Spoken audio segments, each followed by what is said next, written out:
मृत्यु पालेकर जाने माने पत्रकार हैं और बीच बीच में ऐसी आवाज उठाते रहते हैं। उन्होंने एक बहुत ही बढ़िया तंज मारा है कि भैया आजाद भारत में लोगों को वैलिड पेपर से यहाँ पे भैया डर लगता है, जब गुलाम थे तो बुलेट से लगता था। सवाल वाजिब भी है, सवाल उनका एक नंबर है, क्योंकि अब जो विपक्ष है वो ये कह रहा है कि भैया हमें ईवीएम पे भरोसा नहीं है और जनता को भी नहीं है। तमाम वकील दिल्ली में प्रोटेस्ट करते रहे कि भैया ईवीएम बैन करो, ईवीएम पे भरोसा नहीं है। इवन अमेरिका से भी कुछ ऐसे ऐसे लोग आए जो वहां के चुनाव को मैनेज करवाते हैं, उन्होंने भी ये बोला कि भैया ईवीएम और ये तुम्हारा जो इलेक्ट्रॉनिक वोटिंग मशीन का जो भी सिस्टम है ये हैक हो सकता है। लेकिन अब विपक्ष का ये कहना कि भैया अब हमें भरोसा नहीं है, क्योंकि बार बार चुनाव हार रहे हैं, 2-3 जगह जीत भी जाते हैं फिर कुछ नहीं बोलते हैं। विपक्ष पे भी एक बड़ा सवाल है। लेकिन जिस तरीके से ये सारी चीजें मैनेजमेंट हो रही हैं, बार बार इस तरीके से धांधली की जो बातें आ रही हैं, ये होना और वो होना, एक बार क्यों ना दोबारा से वैलिड पेपर पे भरोसा कर करके चुनाव जीता जाए। क्योंकि बड़े बड़े नेताओं का कहना कि जिस भारत के अंदर इतनी बड़ी बड़ी चीजें होती हैं, शादी समारोह एक एक महीने चल जाते हैं लोगों के, वहां अगर वोट एक महीने चल जाएगा, वहां अगर काउंटिंग एक महीने चल जाएगी तो किसको क्या ही दिक्कत है।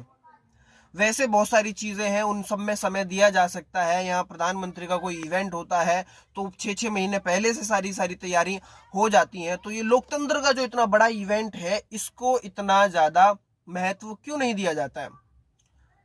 वाजिब इसलिए भी है क्योंकि बार बार हारने के बाद, चाहे वो कांग्रेस हो, चाहे वो समाजवादी हो, चाहे वो क्षेत्र में जो भी हो, वो सब इस पर काफी ज्यादा सवाल उठाए। और सबसे मेन बात कि वोट ना डालने दिए जाने वाली जो बातें चलती हैं, अभी उत्तर प्रदेश का चुनाव हुआ, उसके अंदर साफ साफ दिखाई दिया भैया किस तरीके से प्रशासन ने रोका है, किस तरीके से वहां पे वोट नहीं डालने दी गए, तमाम चीजें।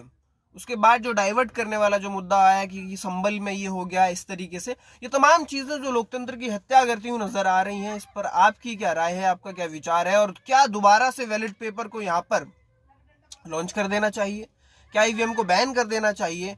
क्योंकि तंज बहुत है, सवाल बहुत है, और लोगों का और विपक्ष का एक तरीके से विश्वास भी ईवीएम से खत्म होता जा रहा है।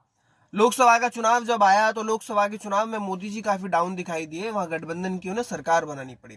लेकिन फिर से जो महाराष्ट्र का चुनाव था, हरियाणा का चुनाव था, उस पर क्लीन स्वीप था। तो तमाम सवालात हैं कि भैया आखिर ये चल क्या रहा है। उधर आम आदमी पार्टी के जो मुखिया है केजरीवाल, वो भी कह रहे हैं कि भैया मैं दिल्ली का चुनाव होते ही बता दूंगा कि भैया क्या घपला है। और वो ये भी कह रहे हैं कि ईवीएम से ना हो चुनाव, हम इस पर भी बात कर रहे हैं। दिल्ली का चुनाव बिल्कुल पास में, हम तो कवर करेंगे। लेकिन सबसे बड़ा सवाल यही, क्या दिल्ली के अंदर इस बार कुछ फेरबदल हो सकता है? क्या ईवीएम में सच में कोई घपला है, कोई जादू है जो सत्ता के पास उनको ज्यादा बहुमत में दिखा देती है? ऐसा कुछ है? तमाम सवाल है। लेकिन पत्रकार साहब ने जो सवाल उठाया वो काफी, तंज उनका जो था वो काफी ज्यादा जेन्युइन और प्यारा सा था कि भैया जब गुलाम थे तो बुलेट से डर लगता था और अब आजाद है तो वैलेट से डर लगता है। क्या मोदी जी को एक बार, या फिर मोदी सरकार को या चुनाव आयोग को एक बार विपक्ष की भी सुननी चाहिए, एक बार उनकी भी संतुष्टि करानी चाहिए या नहीं करानी चाहिए, एक बहुत बड़ा पहलू है। लेकिन आपको ईवीएम पे भरोसा है या नहीं, जो भी आप दर्शक हैं, या फिर वैलिड पेपर भी कोई वाजिब नहीं है, मोदी जी को अच्छी बहुमत मिलती है, भाजपा को अच्छी बहुमत मिलती है, इसमें कोई सच्चाई है? या फिर एक बार चुनाव आयोग को विपक्ष की भी बात मानकर उनकी भी संतुष्टि करा देनी चाहिए और वैलिड पेपर से चुनाव करा देना चाहिए? दोनों में से क्या सही है? आप नीचे कमेंट में जरूर बताएं, आपकी क्या राय है, नीचे जरूर बताएं।